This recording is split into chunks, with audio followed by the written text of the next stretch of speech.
ইয়েমেনের হুতি বিদ্রোহীরা তাদের সীমা পার করে ফেলেছে, আর তার থেকেও কয়েক ধাপ এগিয়ে গিয়েছে পাকিস্তান ফেক নিউজ ছড়ানোর জন্য। ঘটনাটা খুলে বলছি।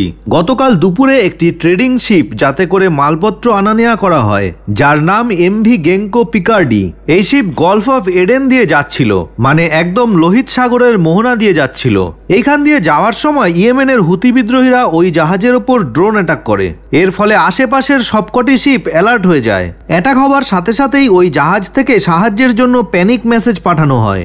ওই সময় ওই এলাকার পাশেই ভারতীয় নৌসেনার আইএনএস বিশাখাপত্তনম দাঁড়িয়েছিল। ওই ভারতীয় যুদ্ধজাহাজ সাথে সাথে রেসপন্ড করে এবং সেই জায়গাতে পৌঁছয়।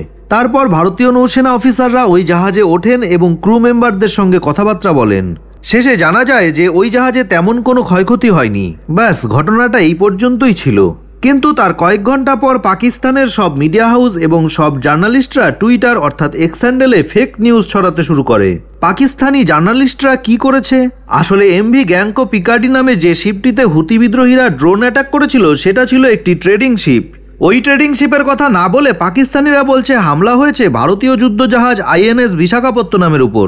এটা তো সাধারণ ব্যাপার, ছবি দেখলেই তো বোঝা যায় যে কোনটা যুদ্ধজাহাজ আর কোনটা ট্রেডিং শিপ। কারণ বিশ্বের এমন কোনো দেশের এমন কোনো নৌসেনা নেই যাদের যুদ্ধজাহাজ কালো রঙের হয়। আপনি যে কোনো দেশের যে কোনো যুদ্ধজাহাজ দেখবেন হয় লাইট ব্লু অথবা গ্রে কালারের, আর ট্রেডিং শিপগুলি বেশিরভাগ কালো রঙেরই হয়। ট্রেডিং শিপ এবং কমার্শিয়াল শিপের সাইড দিয়ে রেলিং দেয়া থাকে, যা ওয়ারশিপে থাকে না। কিন্তু এই নির্বোধ লোকেদের কে বোঝাবে? যাক, ওদের কথা বলে লাভ নেই, আসল কথা বলি। যেই শিপে হামলা হয়েছে সেই শিপটি মার্শাল আইল্যান্ডের নামে রেজিস্টার্ড ছিল এবং ওই শিপে মার্শাল আইল্যান্ডের পতাকাও লাগানো ছিল। কিন্তু বলা হচ্ছে যে ওই জাহাজে যে ক্রু মেম্বাররা ছিল তারা বেশিরভাগই ভারতীয়। এই সময় ভারতের পিএসআই অর্থাৎ পোসাইডন এয়ারক্রাফট, যেটা নজরদারির জন্য ব্যবহার করা হয়, তাকে ওই এলাকায় মোতায়েন করা হয়েছে। ভারতীয় নৌসেনার ড্রোনকেও নজরদারির জন্য ডিপ্লয় করা হয়েছে। আরব সাগর এবং লোহিত সাগরের আশেপাশে অ্যাক্টিভ সমস্ত ভারতীয় নৌসেনাকে এই সময় হাই অ্যালার্টে রাখা হয়েছে। আর এখন সময় হয়েছে যে ভারত হুতি বিদ্রোহীদেরকেও শায়েস্তা করুক, কারণ এরা এখন সরাসরি ভারতকে টার্গেট করছে। এখন এই পর্যন্তই। এই বিষয়ে আপনার মূল্যবান মতামত কমেন্ট করে অবশ্যই জানাবেন।